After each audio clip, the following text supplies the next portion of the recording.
So I invite you to come into a meditative position. We're just going to do a few moments of tuning in to and softening the energy. So close your eyes, please. You can turn your palms up on your lap, become a little more receptive.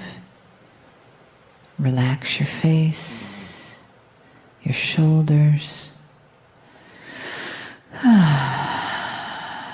Come into your body and allow yourself to be fully present in this moment. Feel yourself in your body.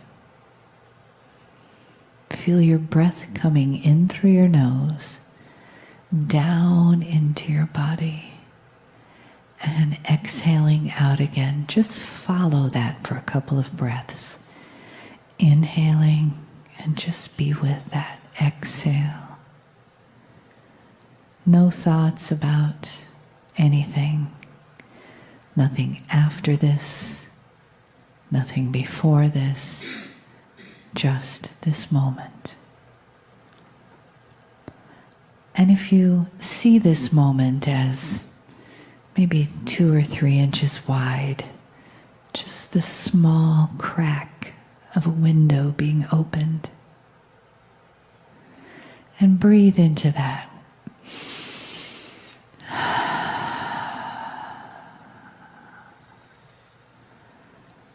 And with the next breath, let the window open to about 4 inches.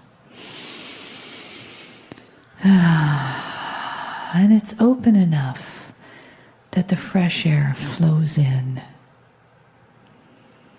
And you feel it gently caressing your face. And you haven't moved from this moment. You're just allowing that. And as you do, the window opens another couple of inches, to say to 6 inches.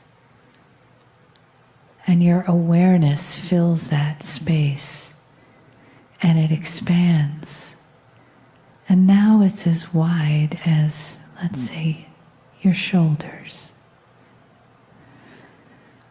And you breathe, and you just sit in front of that moment, in front of that complete now, and you allow the love of the universe to flow in this window right into you.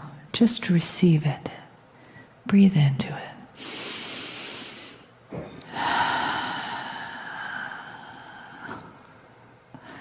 Let your breathing be your receiving.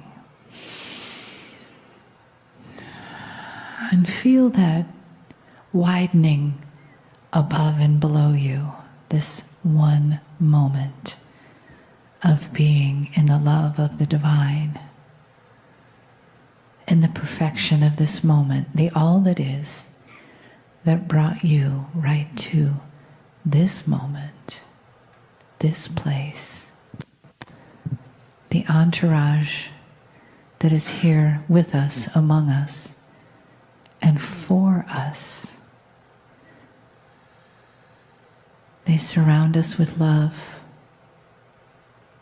They hear our prayers, they hear our intentions, and they bring to us the love of God and Goddess, the divine love, and the wisdom that we are ready to receive. Greetings, dear ones. I'm Kryon of Magnetic Service. Some will perceive that the room changes. And you'll be right. For these gatherings are not a mystery to God. My partner opens the portal in the pineal. And he steps away with his filters and his bias, and he lets that come through, which he knows is pure.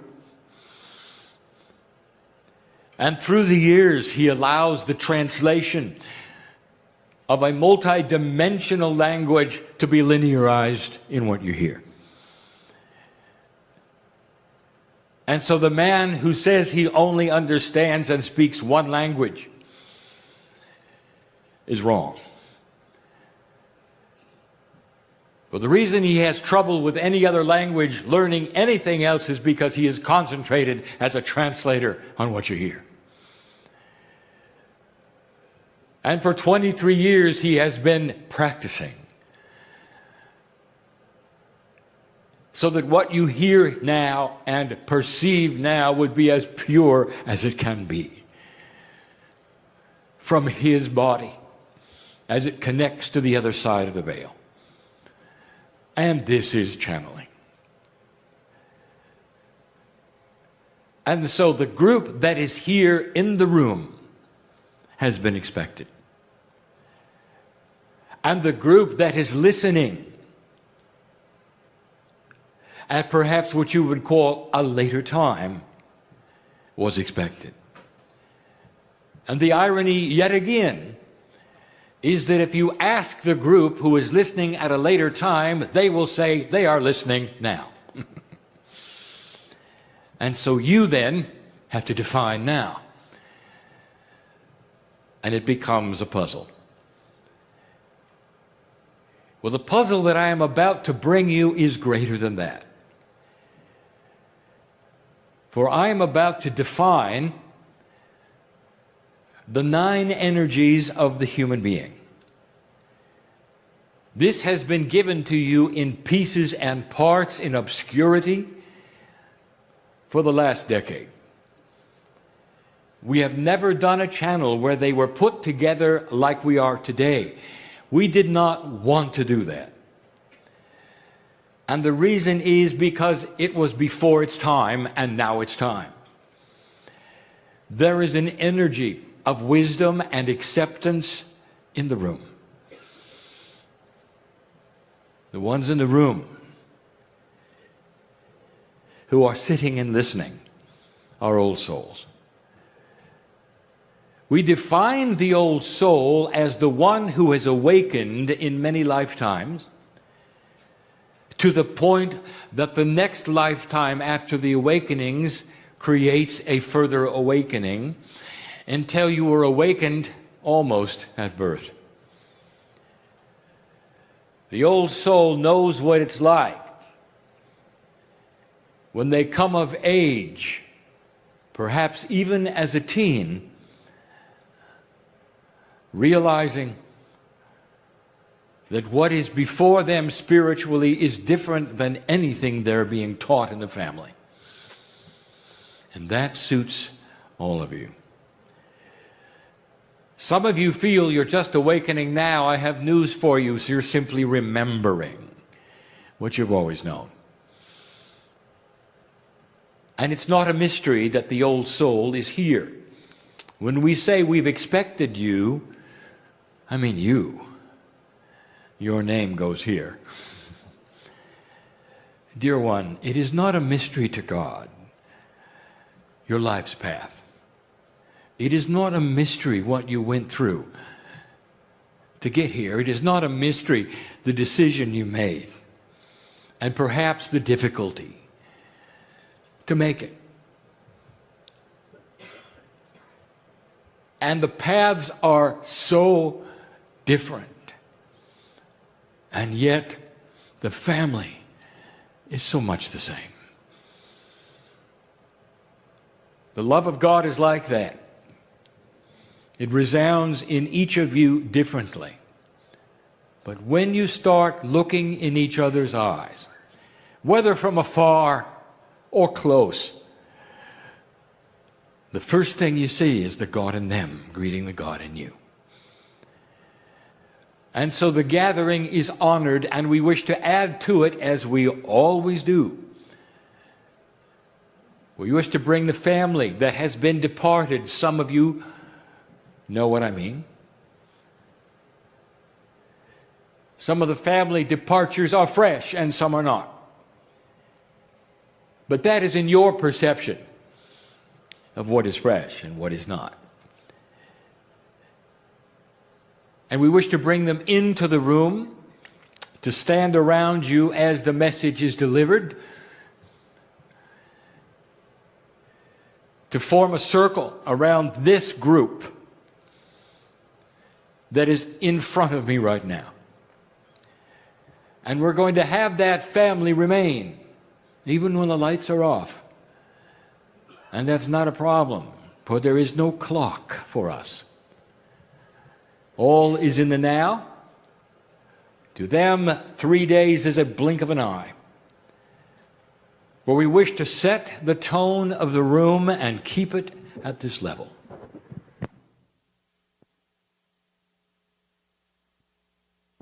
And what they bring to this meeting is the past wisdom combined with the current wisdom as a catalyst for your understanding. Now let me begin the puzzle. These things are complex. They do not necessarily fit together in a linear way that you might expect.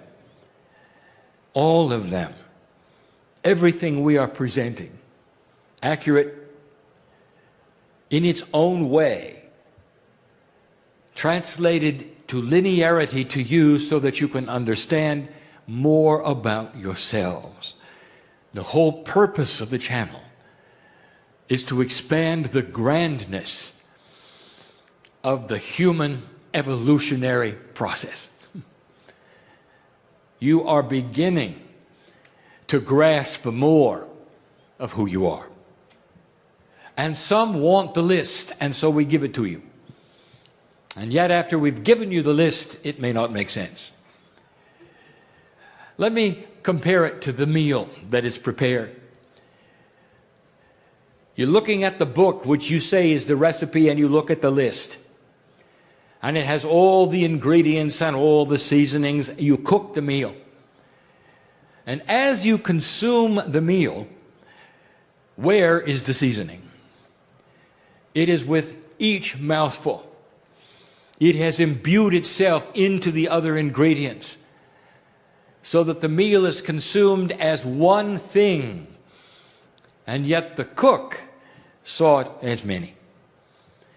And so the one thing sits before me called the human being. But I would like to give you the ingredients. Do not set that metaphor aside and say that it is timed. It is not. For all the ingredients are still within you, just like they are in the cooked meal. But I wish to separate them so that you can see something that you might not have seen before. All of the numbers I give you, and there are not that many, have energy. For when we speak of groups and numbers, assigned to them are always metaphoric energies. Your perception of them has been explained in the past, and so they have meanings that you should receive. In the 9 elements or energies of the human being, there are 3 groups of 3. The 9 represents completion.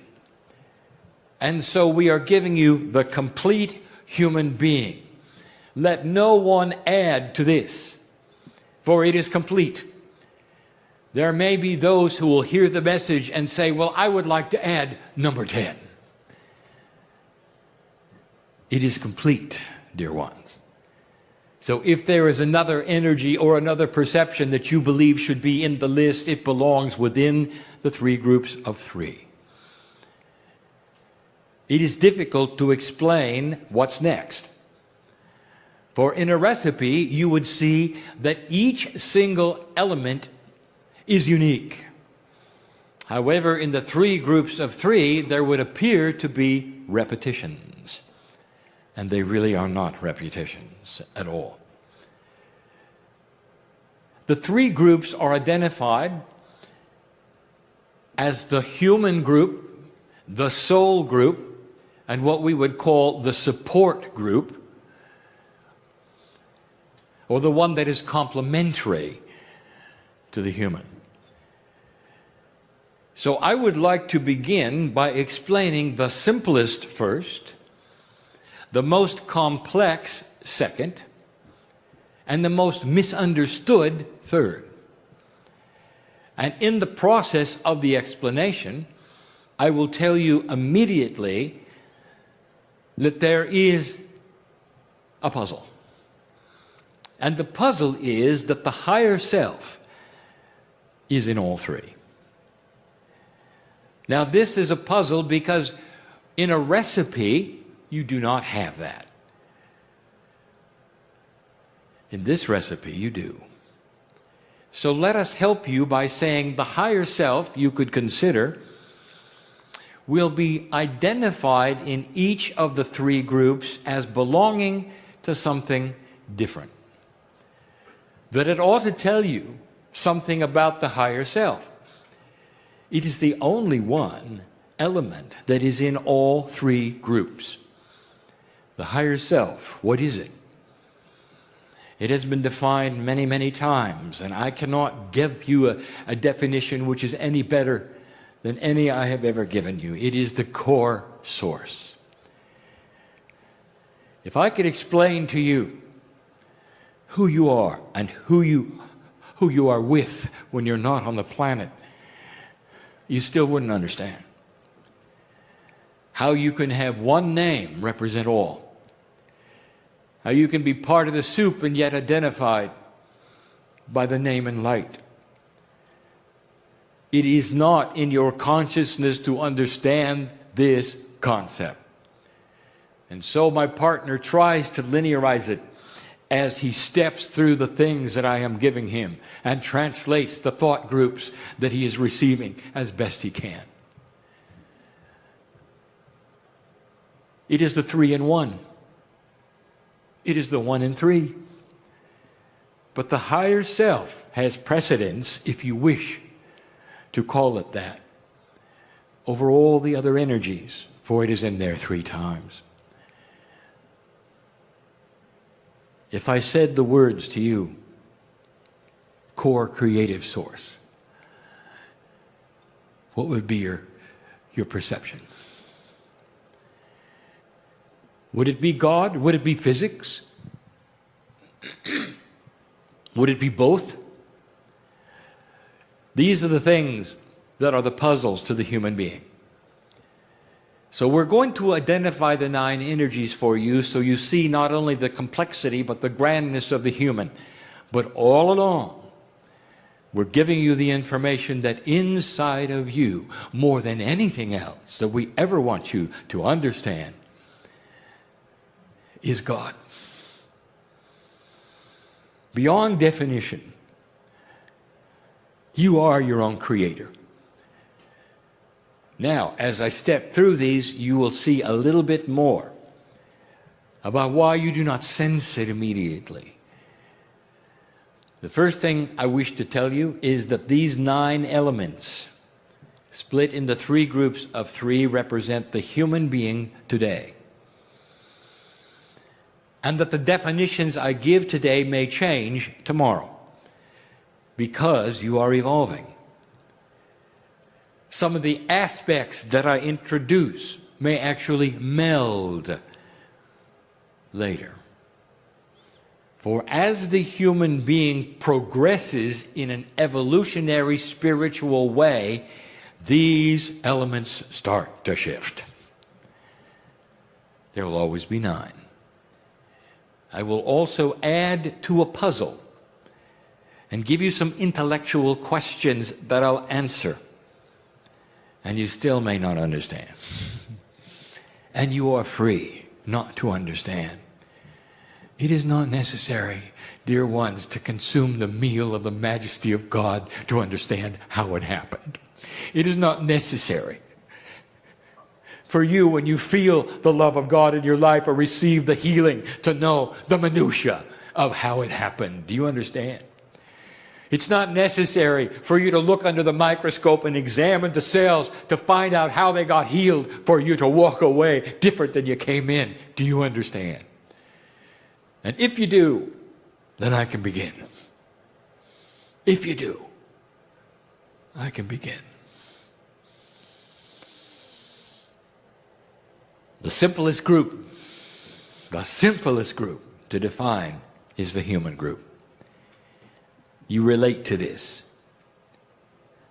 The higher self in the human being, residing in the DNA at the corporeal level, is number one. Number two, as you might expect, and we have identified in the past, is human consciousness. Human consciousness is not apart from the higher self. It simply is one of the elements we wish to split apart because it is in 3D.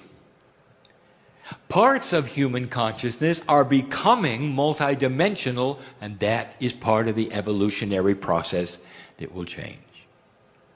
Number three is what we have called innate, which is the smart part of the body.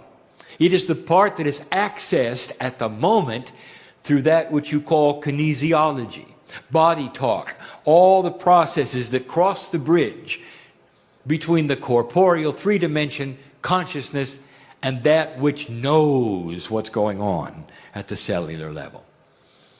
The three together create the human being walking in 3D. Now, as the human evolves, these things not only will change, but two of them will get closer together. Now, we haven't defined for you or told you how separate they are. But I will tell you right now on the planet, with the human being operating at slightly less than 35%, they are very separate. And we have told you before, why are you here? You search for the higher self. Your intellect and your consciousness all together trying to figure out how to touch that part of you, which is the creative source. That's separation. You muscle test to find out what the innate in the body is asking and doing, permitting and feeling. You ask it many things. You ask if it's all right to do this or that. You ask it if something is going on within your body that needs to be addressed. You are separate from your molecular structure, human being. You're aware of that, are you not? You could sit in a chair and you could have a disease in your body you're completely unaware of. The white cells could be rushing to the place to fight the disease. Alarm bells could be going off and you would have no clue until you get a blood test. That's separation. Let me tell you about the evolving human being in this group. The innate and consciousness is going to start moving together.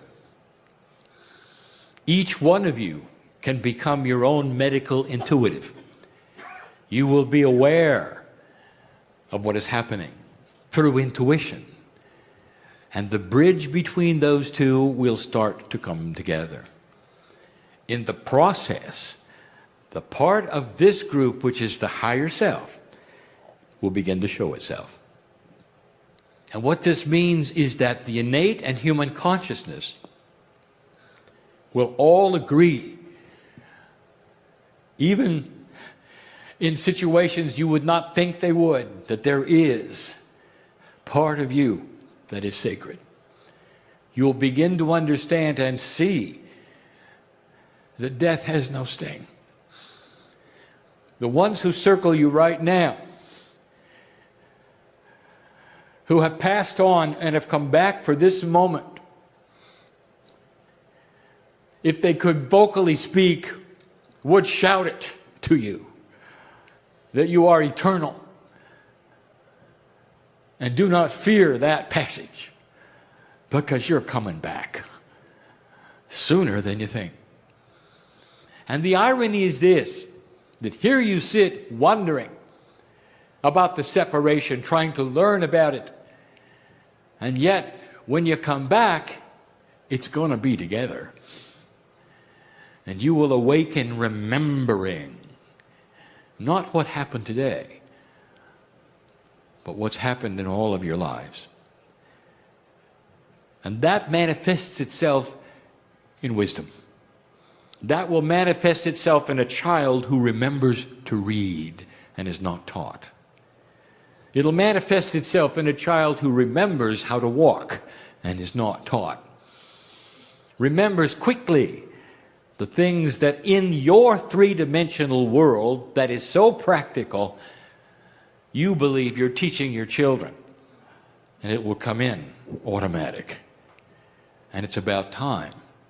And this is evidence that the spiritual part of the DNA is starting to increase its efficiency.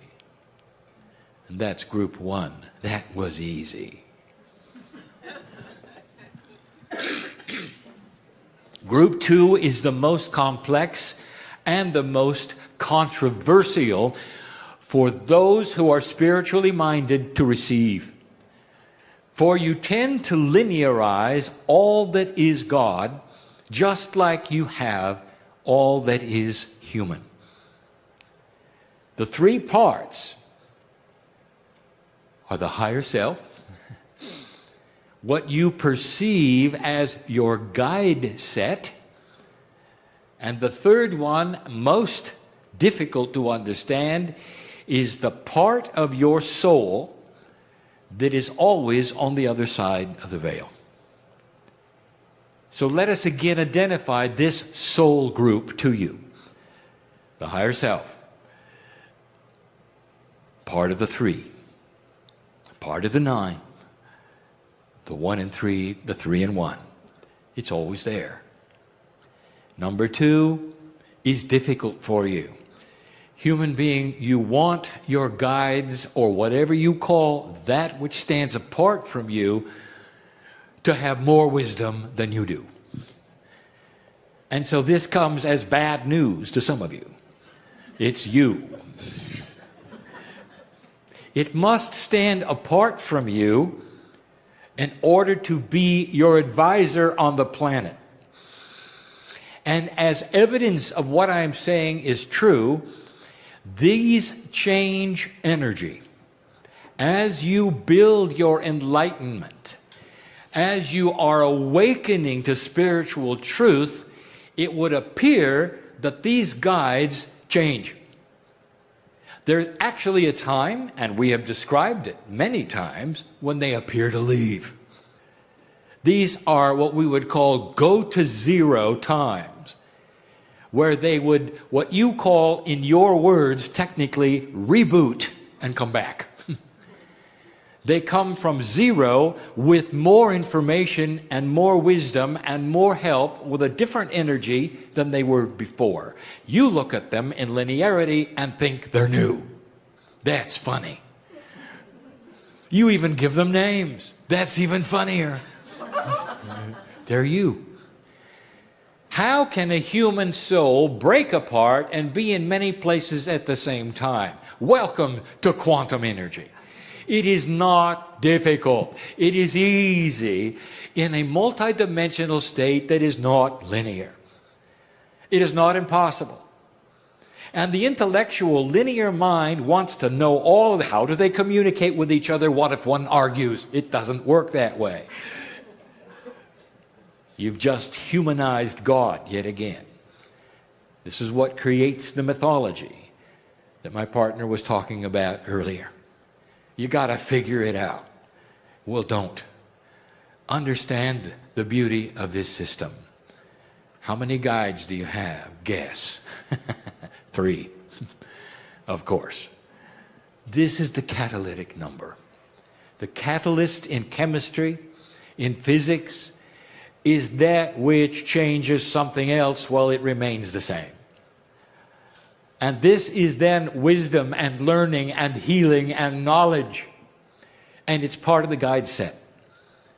The ones that help with your intuition. The ones that generate the intuition. standing apart so they can see the overview. And guess who they work with? And this is the most misunderstood. Dear ones, can a piece of God really come, receive a corporeal body, and walk on the planet in purity? And the answer is no, because they cannot be sustained in a corporeal self. They would vanish, they would burn up, they would explode. You must come into an energy for the planet. The creative source does not put itself on the planet as the creative source. It splits apart. And so when you come into the planet, only a portion of your soul comes here. The portion that can be sustained in a corporeal body. And even though these are complex concepts, they're going to make sense in a moment if you follow the trend of the logic. Now, not only do you have parts of you standing outside of your corporeal body, but you have other parts which are on the other side of the veil. It's not your higher self, that's separate. Now, what are they doing there? So let's talk about it. They're helping you. You know how they help you? And you've not really thought about this. If every single human has parts of themselves on the God part of the veil, it creates the potentials of synchronicity. This is how you meet the ones you didn't know you would meet. Because there's something bigger upstairs, you might say. There's a committee going on all the time to help push you and steer you into those you should meet. You ought to hear them cheering when you, in 3 dimensions, meet the one you're supposed to meet in order to do the things you're supposed to do against all odds. You ought to hear stadiums filled with entities going, "That's good. You did it." And they were all involved. Even the unenlightened humans, listen to this, have pieces and parts of them on the other side of the veil which are in the mind of God. Do you understand this? So an unenlightened human being can be part of your life in a catalytic way because part of them is on the other side of the veil with a God mind.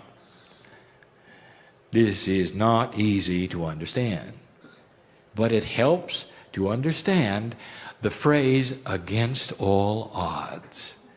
You see? It isn't against all odds. It's part of the plan. And it's complicated for you. For us, it's normal. It's beautiful. It's a system. It's sacred. Splendorous. This is what co-creation is. You're working with all of them. And you don't even know it. This will help you to understand a little more about the family grouping. Some of you get disappointed because you want the angelic realm to be at your disposal with tremendous power, magic, whatever else. And you will sit there obliged to them as they help you and guide you. And this is not the case. Why not come out of the shell and trust your God part? Why not come out of the bubble and acknowledge that pieces and parts of you are sacred enough that you can trust them? And that your intuition is their voice in your ear. You helping you. Is that too much? This is a new concept, or is it? Not from this chair. Well, those are the words I have said for 23 years, but now is the time it's going to fall on more spiritually mature ears. Understanding is what is changing. So let us proceed to the last and most misunderstood group of all. But before we do, let us dwell for a moment on the soul group. And let us talk about a puzzle that will be solved in the next grouping. We have spoken many times of the Hebrew prophet Elijah. This master, one of the only human beings who selected by free choice to ascend, while another human being took notes. And you will find it in your scriptures. And what I want you to review and see and recognize is the metaphor that the watcher saw when Elijah ascended.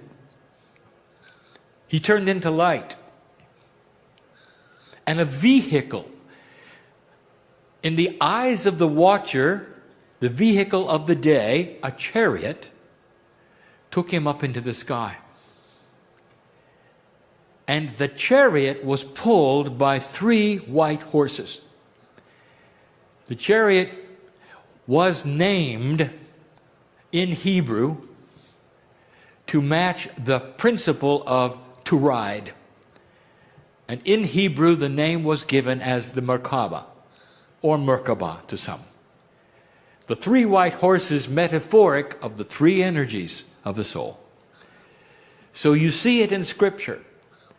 It's always there. Look for it in the major religions of the planet, the 3 in 1.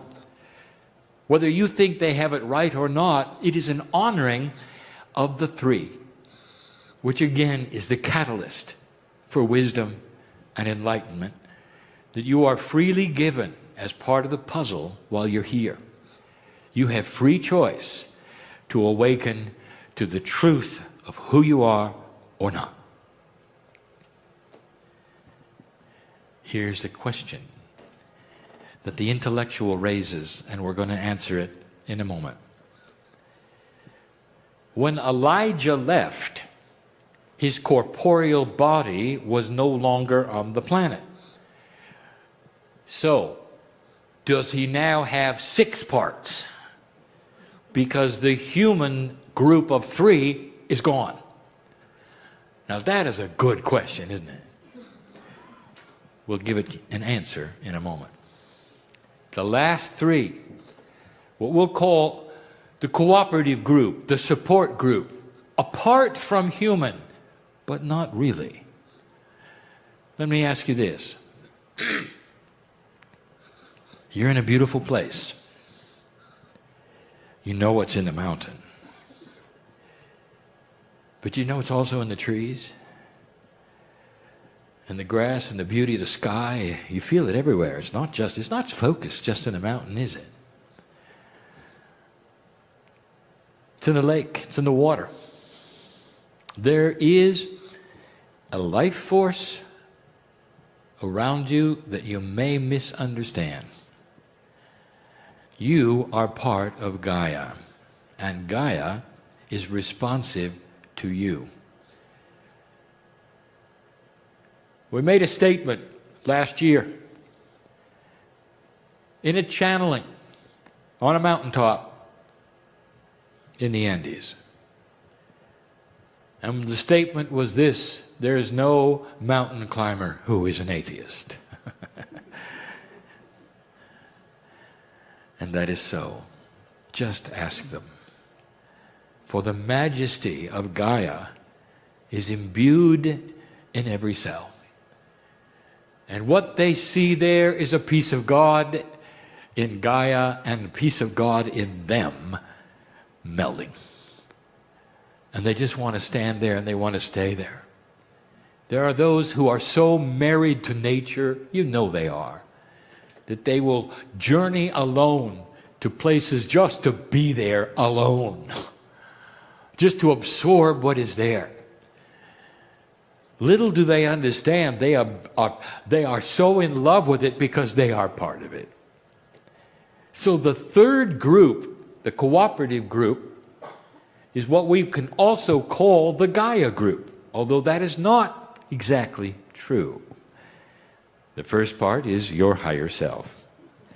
Now, how can your higher self be part of Gaia? It's in 2 places. It's in 2 of the attributes. The higher self in the magnetic grid of the planet. Does this sound familiar? 23 years ago, I introduced myself as the magnetic master. My partner laughed. He thought I was an angel that he could stick on his refrigerator.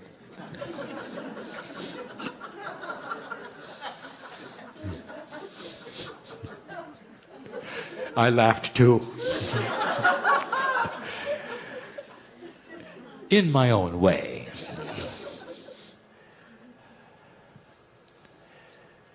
You're part of the magnetic grid of the planet. It explains why astrology works. It explains why consciousness is affected by the magnetic grid, and the magnetic grid is affected by consciousness. And the physicists know it, and the satellites have proven it. And my partner brings that to the party, you might say, when he presents the physics of Gaia and consciousness. So you are part of Gaia. And the magnetic grid of the planet, a multi-dimensional soup of energy which responds to the solar wind, the neutrinos, and the patterning of the sun created by the gravity of the planets all affect you. You're really part of this system and not apart from it. You're not an animal that walks the planet oblivious to a tree. And you know that. And some of you are so aware of it, being in love with Gaia. That's where the higher self is in this third group. The next is very misunderstood, the crystalline grid. An esoteric, invisible grid, multidimensional, that is put in place there at the same time the humans were seeded, in order to capture human action. What you do is never forgotten by the planet. It is a grid of planetary consciousness influenced by human action. It is the reason why you can stand in a battlefield that is 400, 500 years old and still feel it. For what happened there is still there. We have told you that the evolution of the planet, especially right now, is starting to change the linearity or non-linearity of the actions of the humans on this grid. The grid is going to be far more responsive to joy, laughter, and compassion than in death, war, and horror. And it's all part of the Pachamama.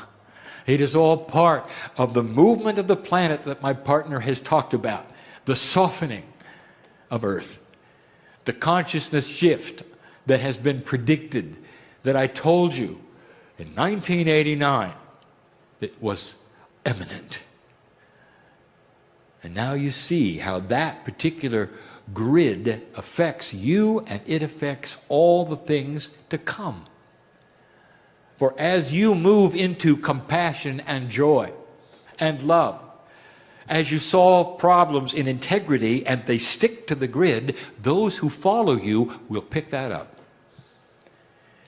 Complex it is.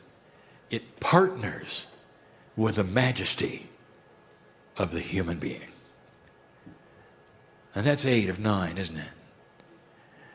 Well, 9 is special. And I cannot say much about it, but I'll give it to you. There is a cooperative energy in the life of the planet. There has to be this balance. I cannot tell you yet why or how. I can just tell you that your love of the cetaceans of this planet is well warranted. They are part of the system. I will also tell you something that I have channeled only one time before, that you need to hear it, and you need to hear it in this channel, is that when the Pleiadians came in all love and all appropriateness, as a graduate ascended race to plant the seeds of this planet of free choice, they didn't just plant them in human beings. Use your imagination. It's why you're in love with them. It's why that in certain cases and on excursions you've taken in special places around the earth, you can get into the water and the dolphins will come to you. Did you ever think of that? What is it that they're attracted to? I'll let you think about that one. There is more coming, dear ones. And as this planet evolves, we will be able to tell you a little more about the role that they play. But you already know of their sacredness. You already know about the whales and the dolphins. The cetaceans are like a living library. They are important to you. They hold an energy that is part of you. They're one of the nine. And that is our story, except to answer the puzzle of the intellect. When Elijah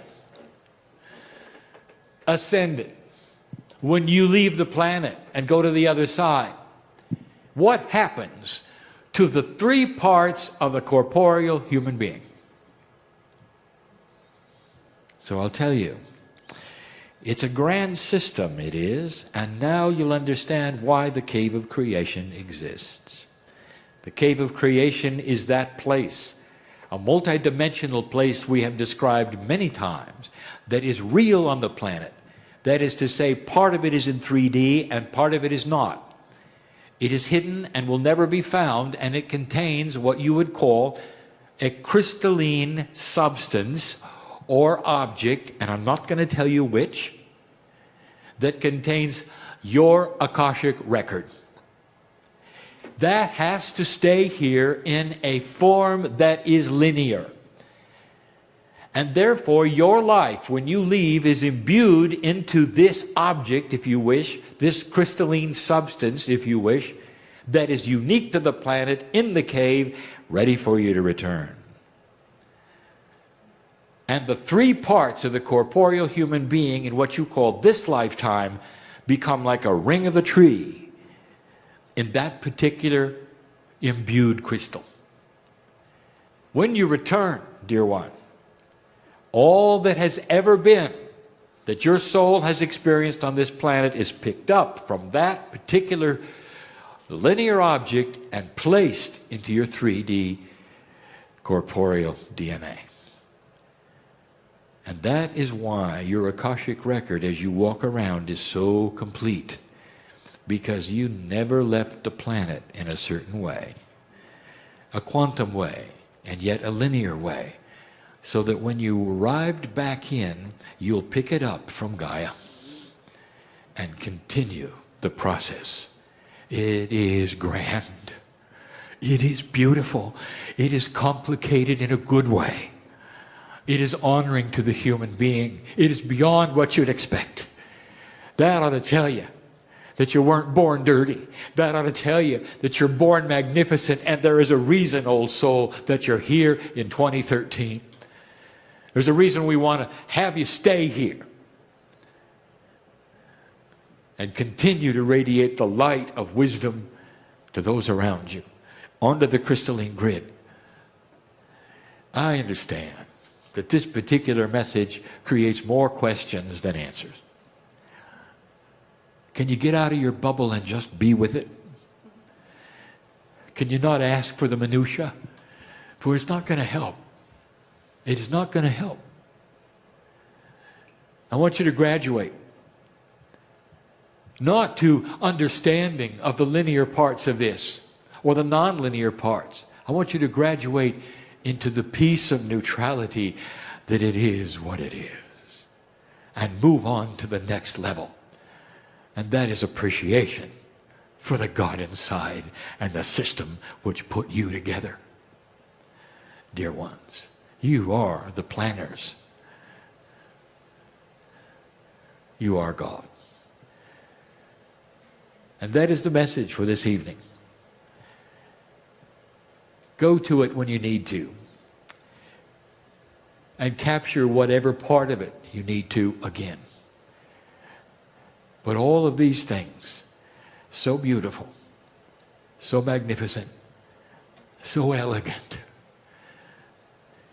is what the human being is really about. Plant the seeds of an ascended planet, for that's where it's going. And so it is.